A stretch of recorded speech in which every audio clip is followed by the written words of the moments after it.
que estamos tras ellos y sus movimientos, cómo se mueven y cómo se mueve esta nomenclatura. Hoy, este nuevo Código Penal Militar me da la razón de lo que sucedió el día. Era un golpe de Estado que se estaba preparando por la forma que se preparó el protocolo y Fidel Castro entra gravemente al CIME con principio de isquemia cerebral.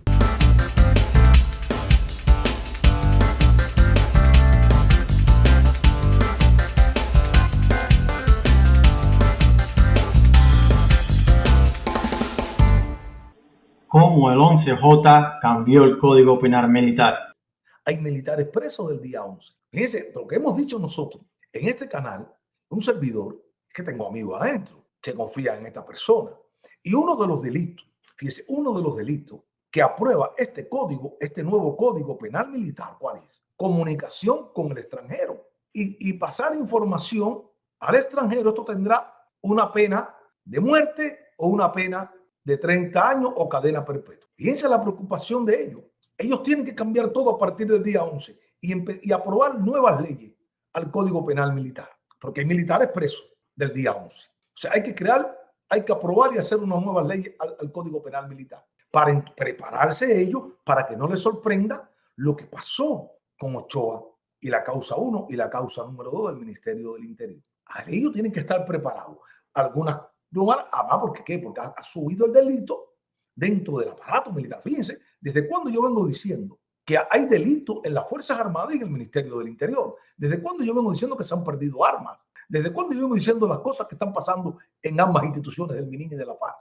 Hoy este Código Militar aprobado, penal militar, me da la razón de lo que hemos hablado nosotros en el canal. Ellos mismos tienen que darnos la razón, que no estamos improvisando, que no estamos tirándole la escopeta y que estamos tras ellos y sus movimientos, cómo se mueven y cómo se mueve esta nomenclatura.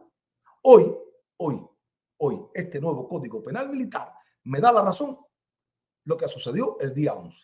Esta combinación de que fallan algunos protocolos y que ellos no pudieron, no se activaron los protocolos y dejaron la internet y no usaron las vías diferentes de comunicación con los diferentes mandos y no se cortó el internet. El internet se corta ya muy tardío, cuando está muchos municipios en la calle. Y ahí es cuando va en la reunión y se dice que le culpan a los oficiales de las contrainteligencias, de la militar y de las Fuerzas Armadas, oficiales operativos, mandos que atendían las regiones de la contrainteligencia, de ambas contrainteligencias, fueron cesados y fueron investigados, porque era imposible que no llegara la información de lo que estaba sucediendo y lo que se estaba hablando en los barrios, que cómo esto lo cogió de sorpresa a ellos, a los oficiales operativos. Y están presos. Eso hay que hacer algo con estos oficiales.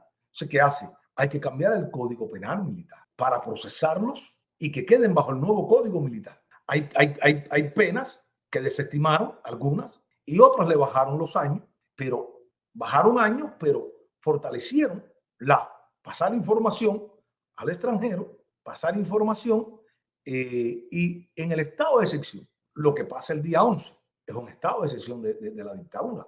Y ahí van a ser con los traidores, puede ser que llegue hasta la pena de muerte, según el nuevo Código Penal Militar. O sea, la dictadura va por ello.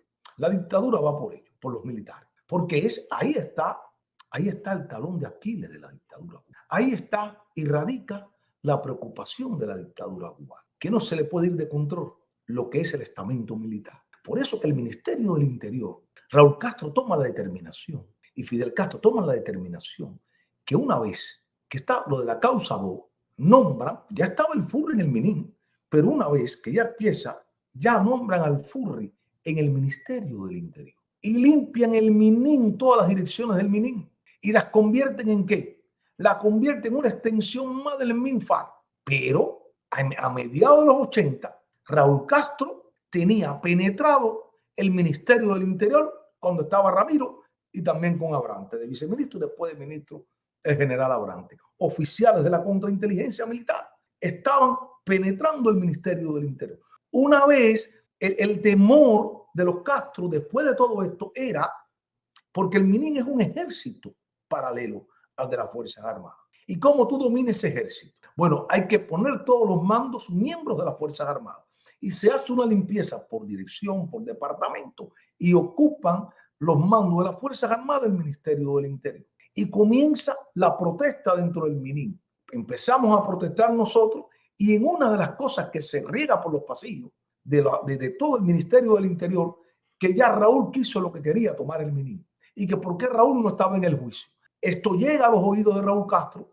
Raúl se encabrona con el Ministerio del Interior y hace un discurso a todos los oficiales del Ministerio del Interior, echándole abrante a todo el mundo y hasta a Ramiro Valdés. Y él dice que el ministerio es parte de las Fuerzas Armadas y que nadie se puede equivocar y que todo el que esté en desacuerdo que pida abajo se vaya, pero que no iban a permitir una sublevación dentro del Ministerio del Interior. Un discurso que todos nos mirábamos, pensábamos que estaba borracho Raúl Castro haciendo ese discurso, porque el tipo estaba mandado. Nadie pensaba que Raúl pudiera decir las palabras que dijo y tocando a Abrante y tocando a Ramiro Valdés también. Habían recelo y siempre hubo recelo. O sea, ellos, los Castro, preocupados y viendo que el Minin, las tropas especiales, todos no podían dejar el Minin como estaba el Ministerio del Interior. Tenían que hacer un cambio profundo, un cambio de 360 grados dentro del Ministerio del Interior y limpiarlo y traer oficiales de las Fuerzas Armadas. ¿Hasta dónde era el temor de los Castro? Que recordemos que las tropas especiales del Ministerio del Interior colindaban con Punto Cero.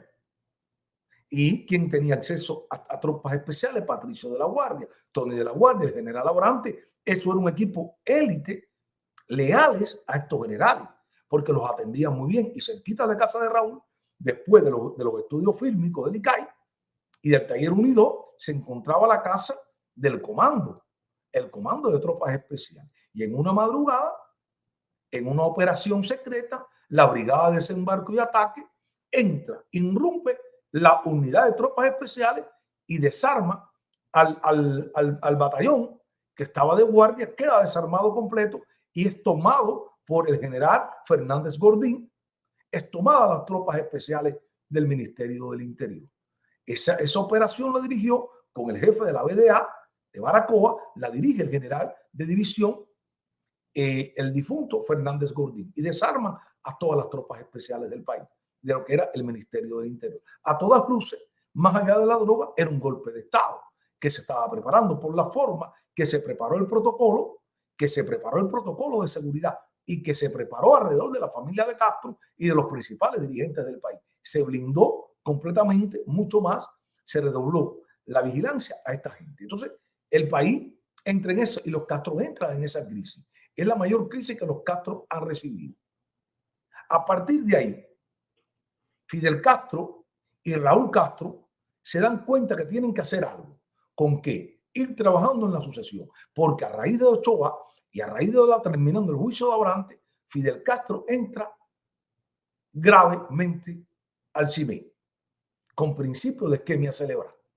Y ahí comienzan los Castro a preocuparse por la sucesión en el país. Porque fueron los momentos más tensos. Porque fíjense, los momentos más tensos y que siempre los dictadores, la dictadura ha tenido, ha sido con los aparatos militares, este golpe de Estado. Y ellos no estaban preparados judicialmente porque vimos que Escalona Regueira, al frente de la fiscalía, improvisaba demasiado, porque las leyes de ellos nunca estaban preparadas para un juicio de tal magnitud. Entonces, los Castro se tienen que preparar para evitar dentro del aparato, que más miedo le tienen ellos al aparato militar, en una sublevación. Porque si el día 11 hubiera tocado con un Ochoa, con un Tony de la Guardia vivo, yo creo que los destinos de Cuba fueran diferentes, completamente. Porque esta gente quería sacar del juego a los dos hermanos Castro. Era lo que se estaba hablando en casa de Diocles Torre Alba y en casa de Tony de la Guardia. Era lo que se hablaba, ya era quitarlos del poder.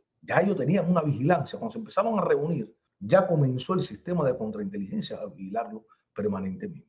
Los Castro no estaban preparados y tienen que preparar la sucesión. Es cuando Raúl Castro, ¿qué hace Raúl Castro? Raúl Castro después se hace cargo del Partido Comunista Cubano. Hay algo que pasa en el Congreso de Santiago de Cuba del partido, donde los dos hermanos Castro no agarran la mayoría de los votos. Y fíjense, hay una elección al Consejo de Estado que Raúl Castro saca más votos que Fidel Castro. Y eso se ocultó. Hay una elección del Consejo de Estado para presidente que Raúl sacó unos votos más que Fidel, pero Fidel seguía ahí. Es igual que Lazo, cuando yo descubrí que en el Consejo de Estado Lazo no sacó la mayoría de los votos y ellos quitaron la página del Consejo de Estado porque yo la vi Esa información yo la investigué en la propia página de la Asamblea Nacional. Al yo decir esto una vez en el programa, hace unos años, ellos quitan la página de la Asamblea Nacional lo que es la votación. Y esto pasó. O sea, porque había un descontento real. Había un descontento en el país real. Había también, Laje sacó punto para la presidenta del Consejo de Estado. Y todo eso se formó mucho problema ahí, igual que en el Partido Comunista, en el Congreso del partido. Y Castro, los Castro tienen que preparar para evitar una sublevación militar. El próximo conflicto de presión que tienen los Castro, ya el Castro vivo, Raúl que está vivo, es el día 11.